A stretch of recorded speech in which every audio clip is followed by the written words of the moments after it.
السلام عليكم. معلمين وناكسن كسو دوا عشر كيني أفراد المادة المتمية. عشر كانوا وحنا كبرنا دونا ماجر بعد ريجونيس. أو جوابها هاجر كينا وين أي نبرنا دونا. جوابها سي وحاوم يمسن وانا لوقي من دونا عشر كينا عن مانت كجهل دونا لبا خطب وكلا أكشيال ريجونيس هي بينيكولار ريجونيس. أكشيال ريجونيس وامحي بينيكولار ريجونيس وامحي. هدي الدونيس بينات حكم بدن كهشيت خطب بدن الله سوا عشر.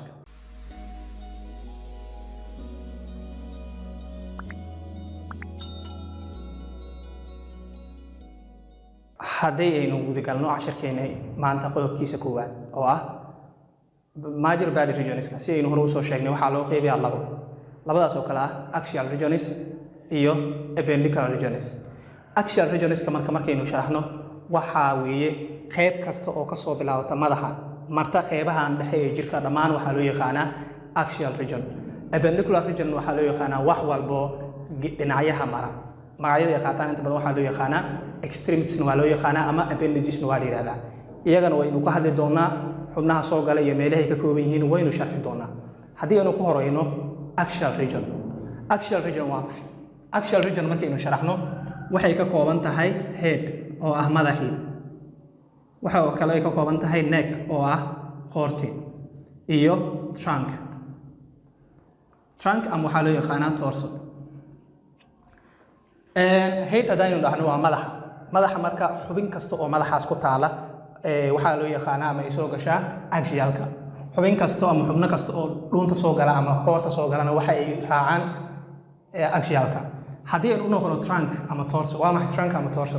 Trunk ama torso haddaynu u noqono afwan waxa ay noqonaysaa waa erey cilmi oo caafimaad ahaan waa xataa anatomical term ah loo isticmaalo in lagu sheego dhammaan qeybaha dhexe ee jirka ka soo bilaabo min qoorta ilaa waxa ka dambeeya ayaa loo yaqaanaa.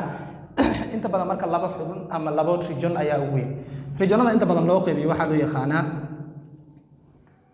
abdominal regionska inta ay soo hoos gashaa. Abdominal region waxa ay soo hoos gashaa trunk ay soo hoos gashaa. waxa kale oo aynu ka hadlaynaa abdominal region haddaynu ka hadalno qodobka labaad waa thoracic region. Thoracic region iyo abdominal region. Abdominal regionka gaar baan ugu hadlayno waana qodobka aan ka falanqeyn doono axialka markaynu ka hadlayno.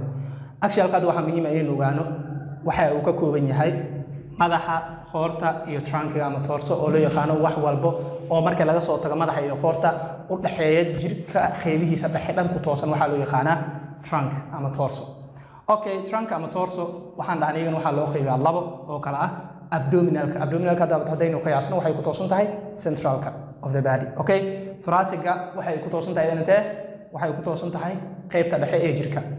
hadda aynu ka hadalno marka abdominal region as anatomically haddaynu sharaxno abdominal region waa goobaha la isku yiraahdo diaphragmka qeybta ka hooseysa ilaa gaaraysa pelviga waxa loo yaqaanaa abdominal region.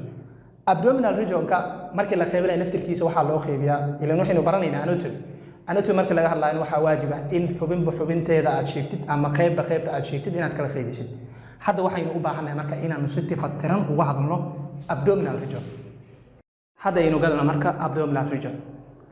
Anatomy haddaynu baranayno horena waa kugu sheegay waxa waajib ah inaynu qeyb u sheegno. maanta waxaynu ka hadlaynaa marka iyaga region waxa weeye goob inaynu ka hadalno. Regional anatomy ayaynu ka hadlaynaa waa qeyb ka mid ah anatomy hore ayaynu soo baranay markaan introduction ku jirnay.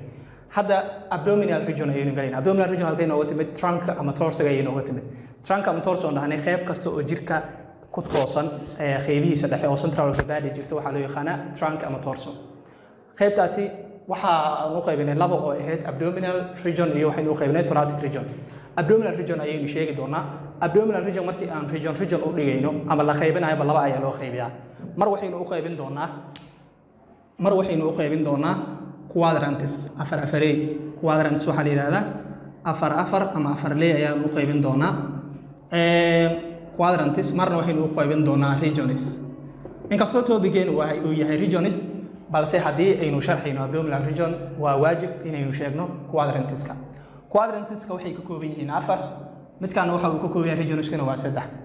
quadrants markaynu ku hadalno ama jirka bini'aadamka markaynu toos u qorno aynu sawarno haddaynu isku dayno normal artiskana kuma fiicnin balse haddaynu isku dayno jirka sidaynu haddaba sheegnay dhammaan qaybaha diaphragmka dhammaan qaybaha diaphragmka hoos ka soo jira waxaynu u xisaabinaynaa inay tahay abdominal region wax walbo thoracic diaphragmka kor ka jirana waxaynu u xisaabinaynaa inay tahay thoracic region qaybtaan ah marka haddaynu sheegno abdominalka mar waxaynu u qaybinaynaa dhahna region marna waxaynu u qaybin doonaa quadrants afar leeg quadrants markaynu u qaybinayno marka aynu dhahno this is the abdominal ama stomachki weeyaan abdominka haddaynu dhahno abdominka waxaynu u qaybin doonaa afarta waxay noqon doontaa firstly horta inaynu u qaybino right iyo left inaynu u qaybino for the first time oo right iyo left aynu u qaybino hadda ayay noqon doontaa marka inaan u kala qaybino afar oo ah laba jambar oo kora ah loo yaqaano upper iyo laba hoose iyagan loo yaqaano lower kuwani marka quadrants ka ayaynu hadda ka hadlaynaa quadrants marka waxaynu u qaybinay right upper quadrant iyo left upper quadrant iyo lower quadrant right lower quadrant iyo left lower quadrantska afartani waa quadrantska loo qaybiyo abdominka muhiimadeena haddaynu u tagno ama shaahidkeena oo ahaa regionska waxay noqon doonaan regionska markaynu qaybino saddexda ugu muhiimsan marka waxaa weeye kow epigastric region epigastric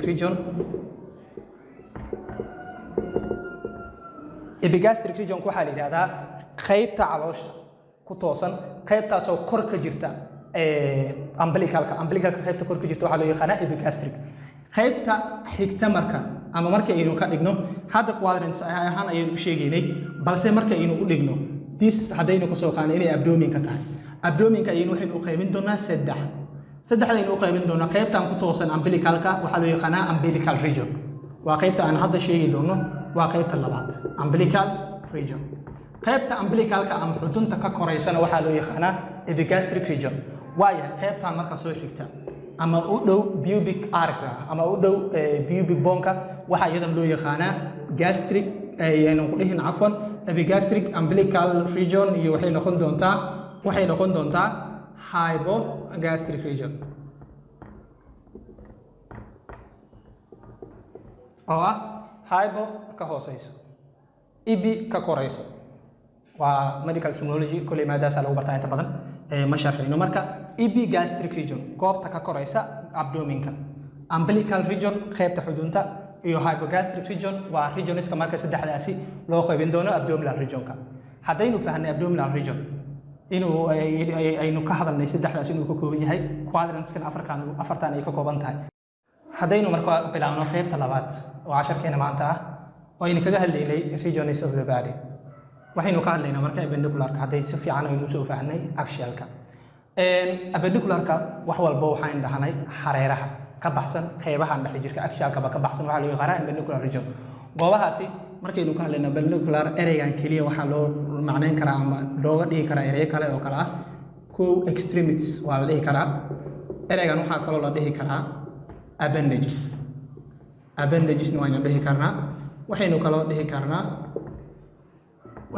dhihi karnaa extremities waynu dhihi karnaa appendicular waynu dhihi karnaa dhammaan waa isku erey oo ah wax walba oo ka baxsan regionka aynu sheegnay oo axialka oo ah oo qaybaha dhexe ee jirka ah central of the body ka baxsan okay axialka waxaynu u qaybin doonaa marka laba qaybood sidaynu hadaayiba soo sheegnay labada qaybood waxaa la yidhaahdaa upper limb iyo lower limb upper limbs iyo lower limb waa maxay upper limb waa maxay lower limb upper limb waxaa loo yaqaanaa waa waxa hareeraha ah oo qaybaha korna jira wax kale looma jeedin macnaha ifahan waxaynu la jeednaa haddaynu dhahnay axialka waa wax walbo central of the body ku jira ama xubno kasto ama goobo kasto central of the body ku jira haddaynu dhahnay appendicularka waxay noqonaysaa qaybaha banaanka ah marka qaybaha banaanka ah oo haddana kor jirta upper ah iyo lower marka inta badan Soomaali ahaan waxaa loo dhigi karaa adiminka kore iyo adiminka hoose adiminka kore iyo adiminka hoose okay adiminka kore aynu sheegayno haddaynu aqligeena ka shaqeysano waa gacmaha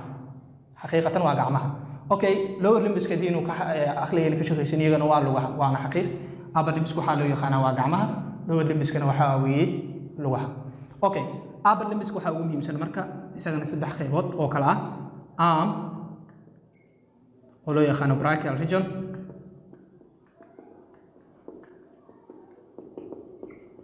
iyo forearm oo aynu u naqaano inay tahay antebrachial region.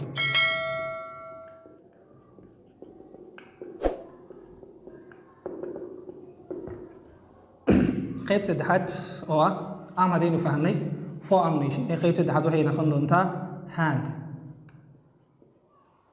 oo iyadan loo yaqaano manual region.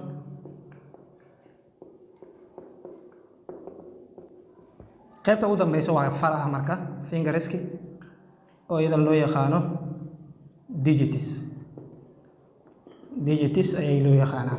waayo haddaynu sharaxno marka haddaynu dhahno waa gacmaha normally anagoo erey ahaan ama Soomaali ahaan waxaynu u fahansanahay gacan haddii la yiraahdo inay iyada dhan isku wada tahay qaybtan dhan gacan ayaynu u naqaanaa laakiin ma aha.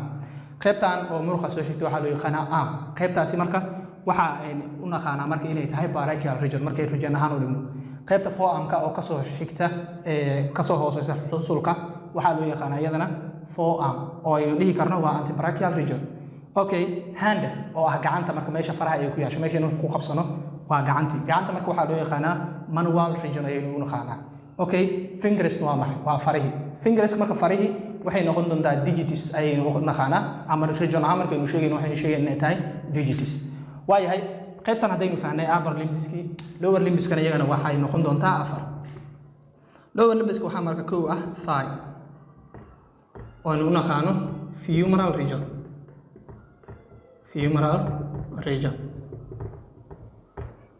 qodobka labaad oo ah thigh waa cajarka maxaa ku xigo lugti leg oonu u naqaano crural region ayaynu u naqaanaa. okay, maxaa ku xigo? waxaa ku xigo ankle, maxaa kusii xigo foot. okay, maxaa kaloo ku xigo toes. haddaynu dhahno marka crural region, femoral region oo thigh ah iyo qaybtan oo lugti ah. marka lugta waxa ay ka hooseysaa jilibka ay ka hooseynta baan siino ognahay. ankle-kana markaynu ka hadlayno ama qaybahan dhan waxaynu dhahnaa waa lug laakiin ma ahan. cajarka waxaa loo yaqaanaa femoral region. qaybtaas oo ay ka hooseysa jilibka leg ayaynu dhahnaa waxaa loo yaqaanaa iyadana waa crural region. ankle-kana waa iyadana qayb ka mid ah lugta oo ah qaybta ayaynu ku istaagno qaybaha ka koreeyo oo ah moxoga ay lugta leedahay. foot waa cagti, toeskina waa farihii. dhammaan intaasi marka waxay isku noqon doonaan lower limb ayay isku noqon doonaan. casharkeeni maanta aynu kaga hadlaynay marka major body regionska oo nu qaybinay axial iyo appendicular region inta ayuu nooga yahay. waxaan filayaa inaad casharkaani xog badan ku saabsan major body regionska aad ka fahantay. insha Allah waxaynu ku dadaali doonaa qancintiina. Assalaamu calaykum.